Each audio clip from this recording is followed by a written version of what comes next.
Hello, my name is Andy and I am the Village Idiot. I'm armed with a car and a GoPro and an unhealthy amount of time on my hands. I'm using that time to attempt to visit every civil parish in England. You're watching the West Lindsey series. This is one of the 9 districts of Lincolnshire and one of the county's most rural. It has 128 civil parishes. Let's see which one this episode's all about. Welcome back to West Lindsey, everybody. Now, you'll remember at the end of last week's episode, I was on the married quarters of RAF Scampton. Now, that is just over there. I've literally just moved just over this road, over the Tilbridge Lane, where you can find another major Lincolnshire landmark, which is this. It doesn't look like much at this point, but trust me, it is. Behind those gates is the Risehome College of Agriculture, which stands on Lincolnshire Showground, and that is within the parish of North Carlton.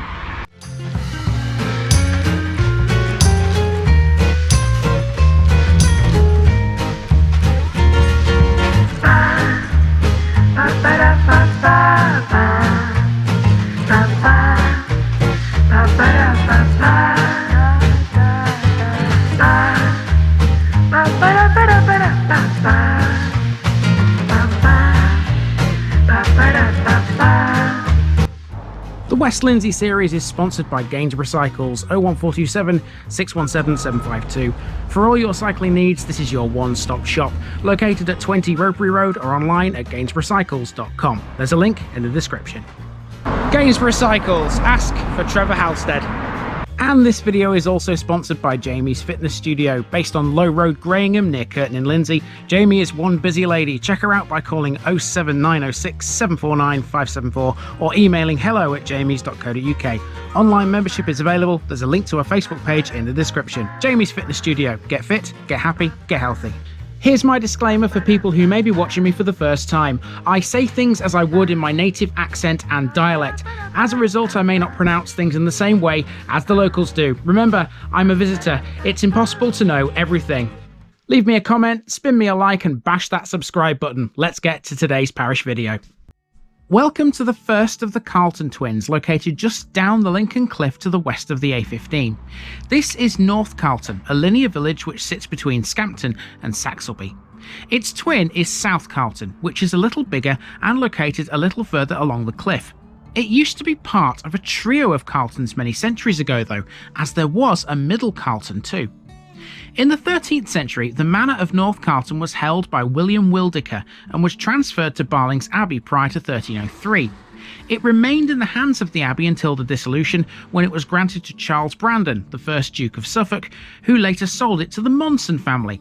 That's why one name you will definitely notice in both of the Carlton villages is Monson. However, we'll talk more about the Monsons when we hit South Carlton. Here in North Carlton, there's bigger fish to fry.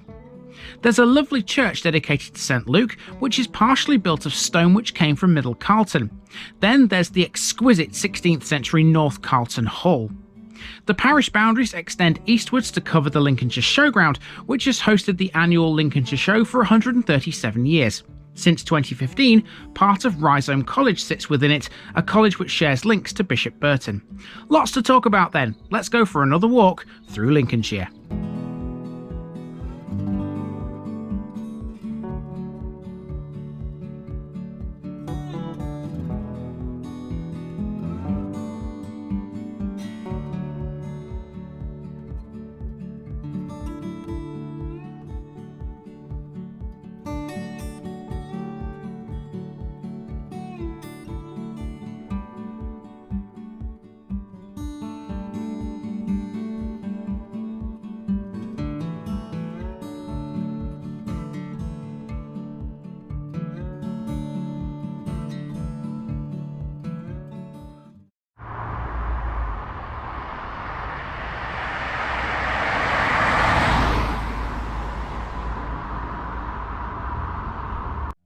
We begin our journey around North Carlton at the Lincolnshire Showground at the Risehome College of Agriculture, which is part of Bishop Burton College. Risehome specialises in land-based subjects such as agriculture, equine and animal management. It's based across 2 campuses. This is the Showground campus. This is the newer of the 2. We'll be meeting the other one, the Risehome Park campus, in the forthcoming Risehome episode. The Showground campus opened in September 2015. It features 3 engineering workshops and an industry-standard animal management unit housing more than 100 animals. The second phase of the campus, opened in 2016, includes the Agri-Tech Health and Nutrition Centre, which has specialist laboratories and food science facilities. There's also a Sports and Health Science Centre here, which includes a fully equipped fitness suite, Olympic standard mixed-use sports hall and floodlit all-weather pitches. Now, of course, long before the College of Agriculture was here, the Lincolnshire Showground was already a major landmark in this part of the world. Now, for today's special section, we're going to talk a bit about the Showground because I can't get onto it to film any of it.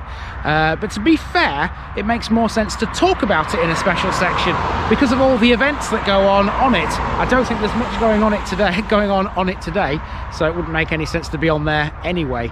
So here we go, special section about the Lincolnshire Showground. The Lincolnshire Showground is an agricultural showground and the chief exhibition centre of the Lincolnshire Agricultural Society, who were founded in 1869. It's used for lots of large outdoor events primarily, but it's been used for other things like, for example, a vaccination centre during the COVID-19 pandemic. Without a doubt, the biggest and most well-known event held at the showground is the Lincolnshire Show, organised by the Lincolnshire Agricultural Society. The show is a celebration of all things Lincolnshire. It's been running annually for some 137 years in total, only stopping for World War II. The very first show ran with just 13 stewards. These days there's a team of 200, and they're easily spotted too. The men wear bowler hats and the ladies wear straw hats. It attracts upwards of 60,000 visitors every year and continues to be one of the most successful agricultural shows in the country. It makes me proud to be a Lincolnshire boy. So here we are then in North Carlton village, which is one of a pair. There's North Carlton and there's South Carlton, and that'll come at you next week, South Carlton. Now, North Carlton is very different to South Carlton. It's a linear village which runs down towards the River Till in one direction, and then in the other direction it heads up towards the Lincoln Cliff. Now, what I'm going to do with this one is I'm going to walk basically through the village to the other end of it, turn around and come back, and then head up onto the Lincoln Cliff, and then down off the cliff again into South Carlton to begin that episode. This one, I would say, is the smaller of the two. There's not a great deal here, if I'm being honest with you. I'm very familiar with North Carlton because obviously I used to live very close by to this. It's got a church, it's got some interesting houses, maybe a few other odds and ends that I've forgotten about. But let's see, this is North Carlton village.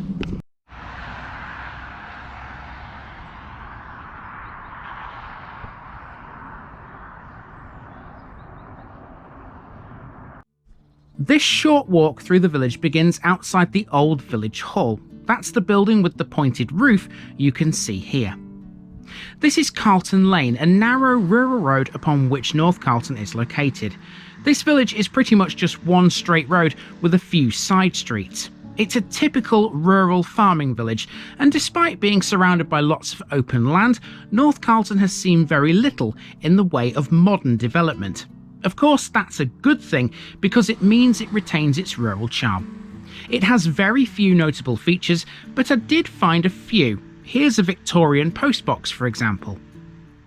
In front of the church, there's not just one but two Jubilee commemorations. This tree was planted to mark Queen Elizabeth II's Golden Jubilee in 2002. And virtually next to that is this stone set into a wall, which marks her Silver Jubilee back in 1977, although I did have a question about this one. I'm not quite sure what the Silver Jubilee one is supposed to be. Is it the wall? I thought it was maybe this bench, but then I thought, no, it can't be, because this is in memory of Norman Johnson, 1919 to 1988, and of course the Silver Jubilee was in 1977, so can't be that. I wonder if there was a tree planted here or something. Anyway, it's right in front of the church, and that is our next landmark.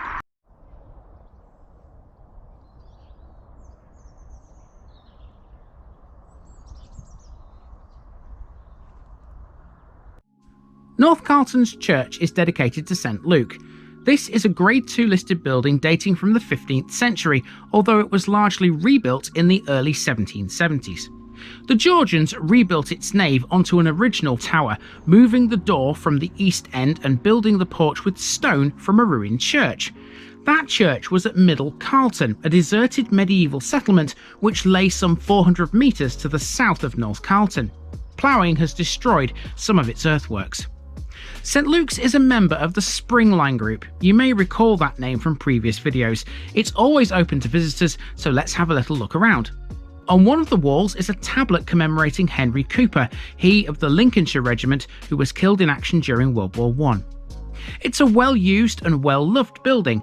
Despite the size of the village, the Springline Parish website states that St Luke's is always full for carol services and village events. So the main war memorial tablet is in here as well. Here we go, look, on the opposite wall to the one I've just shown you. So there we go.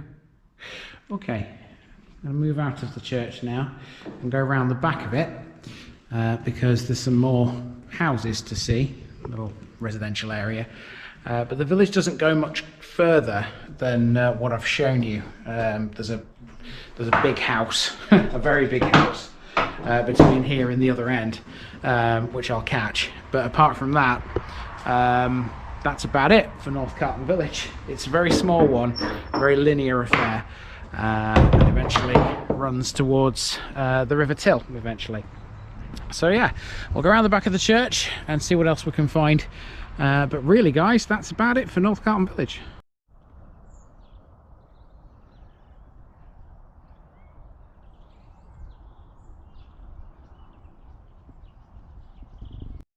Around the back of the church is Church Lane, which is a quiet residential area with some quite charming properties.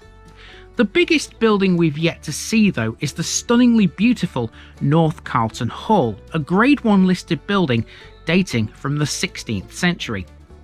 It's not the easiest house to get a shot of. The hall stands back from Carlton Lane. It's somewhere over there in amongst all those trees.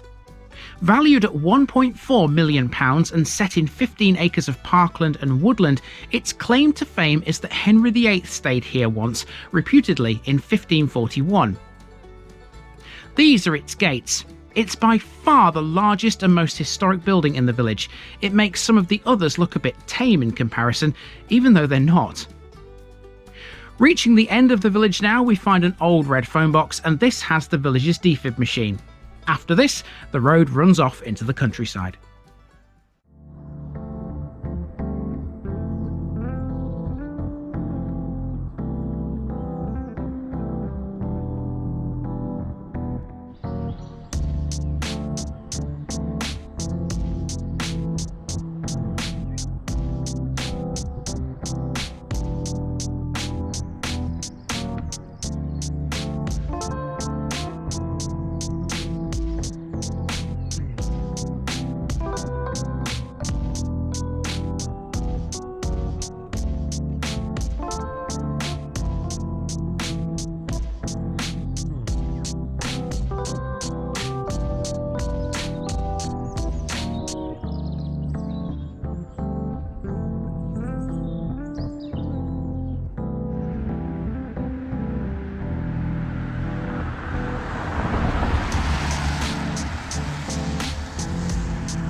Okay, so we've walked from one end to the other. Now it's a trot back to the car, where the camera will be going on the dashboard. We'll go up onto the Lincoln Cliff and then back down into South Carlton to begin its twin. But apart from that, that's been the parish of North Carlton, and I do hope you've enjoyed it. I know I have. I haven't been here for ages.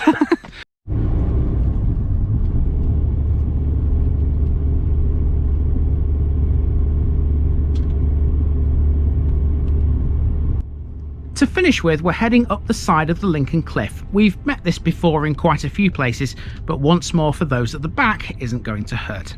The Lincoln Cliff is a limestone escarpment which runs from north to south through West Lindsey and the city of Lincoln, formed mainly of Jurassic Age rocks. It only reaches around 50 metres above sea level in its highest places, of which this is one, but boy, there's some great views from the top of it. Here's a fun fact for you as well, which I might not have told you before. The Lincoln Cliff continues as far south as Leicestershire, so we haven't seen the last of it yet by a long chalk. See what I did there? Anyway, that's really all there is to North Carlton, but remember it has a twin brother, South Carlton, and that's where I'm going right now. I'll see you there next week. I've been Andy, also known as the Village Idiot, and this has been the parish of North Carlton, and I'm out.